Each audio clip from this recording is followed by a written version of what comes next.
এই মুহূর্তে সবথেকে বড় খবর, বড় সড় বিপদে তৃণমূল সাংসদ কল্যাণ বন্দ্যোপাধ্যায়। এবার 2 বছর পর্যন্ত কারাদণ্ড হতে পারে কল্যাণ বন্দ্যোপাধ্যায়ের।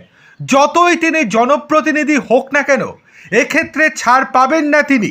সেক্ষেত্রেও তার 2 বছর পর্যন্ত কারাদণ্ড হতে পারে। কি হয়েছে চলুন বিস্তারিত দেখে নেওয়া যাক। তার আগে আপনাদেরকে অনুরোধ, ভিডিওটি ভালো লেগে থাকলে লাইক, কমেন্ট, শেয়ার এবং অবশ্যই চ্যানেলটিকে সাবস্ক্রাইব করবেন। চলে আসি বিস্তারিত খবরে। মুখ্য নির্বাচন কমিশনার জ্ঞানেশ কুমারকে হুঁশিয়ারি দিয়েছিলেন শ্রীরামপুরের তৃণমূল সাংসদ কল্যাণ বন্দ্যোপাধ্যায়। গত শুক্রবার মেট্রো চ্যানেলে মুখ্যমন্ত্রীর ধর্ণা মঞ্চ থেকে দেশের মুখ্য নির্বাচন কমিশনারের আঙুল কেটে নেওয়ার মতো হুমকি দিয়েছিলেন কল্যাণ। তার পাল্টা এবার পদক্ষেপ নিল কমিশনও। চিঠিতে উল্লেখ করা হয়েছে, দেশের মুখ্য নির্বাচন কমিশনের মর্যাদা ক্ষুণ্ণ করা হয়েছে। এই চিঠি পাঠানো হয়েছিল বিজেপির তরফে এবং সেই চিঠির পরিপ্রেক্ষিতে নির্বাচন কমিশন বলেছে, সমস্ত কিছু আমরা খতিয়ে দেখছি, দরকারে ব্যবস্থা নেওয়া হবে। এই ঘটনাকে অত্যন্ত গুরুতর বলে উল্লেখ করা হয়েছে। একটি সাংবিধানিক প্রতিষ্ঠানের প্রধানকে এই ধরনের হুমকি দেওয়া হলে তা শুধু ব্যক্তিগত বিষয় নয়, বরং নির্বাচন কমিশনের মর্যাদাকেও ক্ষুণ্ণ করে। ঠিক কী বলেছিলেন কল্যাণ? কল্যাণের বক্তব্য ছিল, রাজ্যের মুখ্যমন্ত্রী মমতা বন্দ্যোপাধ্যায়কে অপমান করেছেন সিএসি। মমতার দিকে আঙুল উঁচিয়ে কথা বলেছিলেন বলে কল্যাণের দাবি। সেই ঘটনা প্রসঙ্গ উত্থাপন করেই কল্যাণ বলেন, আমি তো সেই দিন ছিলাম, কি দুর্ব্যবহার মমতাদির সঙ্গে করেছেন আপনারা কল্পনা করতে পারবেন না। আঙুল তুলে মমতা বন্দ্যোপাধ্যায়কে কথা বলেছেন।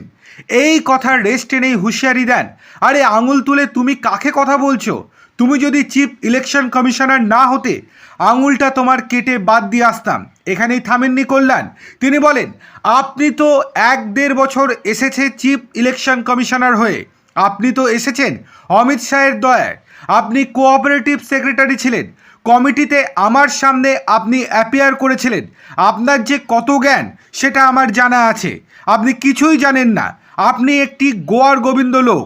চিঠিতে কি লিখেছে বিজেপি? চিঠিতে ভারতীয় ন্যায় সংহিতার বেশ কয়েকটি ধারা উল্লেখ করেছে বিজেপি। বিএনএস ধারা 224, সরকারি কর্মচারীকে আঘাতের হুমকি। যে ব্যক্তি কোনো সরকারি কর্মচারীকে আঘাত করার হুমকি দেন এবং হুমকি দিয়ে তাকে তার দায়িত্ব পালন করা থেকে বিরত করার চেষ্টা করেন বা উদ্দেশ্য প্রণোদিতভাবে সরকারি কাজে দেরি করান, তাহলে তিনি এই ধারায় দোষী সাব্যস্ত হবেন। এই অপরাধের জন্য তাকে সর্বোচ্চ 2 বছর পর্যন্ত কারাদণ্ড অথবা জরিমানা করা যেতে পারে। দ্বিতীয়ত, বিএনএস ধারা 351, অর্থাৎ ফৌজিদারি ভয়ভীতি প্রদর্শন। যে ব্যক্তি কোনোভাবে অন্য কাউকে হুমকি দেন কিংবা তার শারীরিক ক্ষতি কিংবা সম্মানহানির চেষ্টা করেন যার সঙ্গে ব্যক্তি স্বার্থ যুক্ত, তাহলে তার বিরুদ্ধে এই ধারা প্রযোজ্য। কোনো সরকারি কর্মীকে ভয় দেখিয়ে তার কাজ থেকে বিরত করার চেষ্টা করা, যেটি আদতে ওই সরকারি কর্মী আইন অনুযায়ী করার অধিকার রাখেন, সেই ক্ষেত্রে এই ধারা প্রয়োজন বা প্রযোজ্য। 3 নম্বর, বিএনএস ধারা 221, অর্থাৎ সরকারি কর্মচারী সরকারি কাজ সম্পাদনে বাধা দেওয়া। যে ব্যক্তি ইচ্ছাকৃতভাবে কোনো সরকারি কর্মচারী সরকারি দায়িত্ব পালনে বাধা সৃষ্টি করে, তাহলে এই ধারায় তাকে দোষী সাব্যস্ত করা যেতে পারে। সেক্ষেত্রে সর্বোচ্চ 3 মাস পর্যন্ত কারাদণ্ড অথবা 2,500 টাকা পর্যন্ত জরিমানা হতে পারে। এই ধারাগুলোর কথা উল্লেখ করে কল্যাণ বন্দ্যোপাধ্যায়ের বিরুদ্ধে নির্বাচন কমিশনের কাছে চিঠি পাঠিয়েছে বিজেপি। এমনকি নির্বাচন কমিশনের তরফ থেকে বলা হয়েছে সেই চিঠি তারা পেয়েছে, তারা পুরো বিষয়টি খুঁটিয়ে দেখছে। এর পরবর্তীতে তারা পদক্ষেপ নেবে বলে বিজেপিকে আশ্বস্ত করেছে কমিশন। দেখার বিষয় জল কত দূর গড়ায়। আপনাদের কি মনে হয়?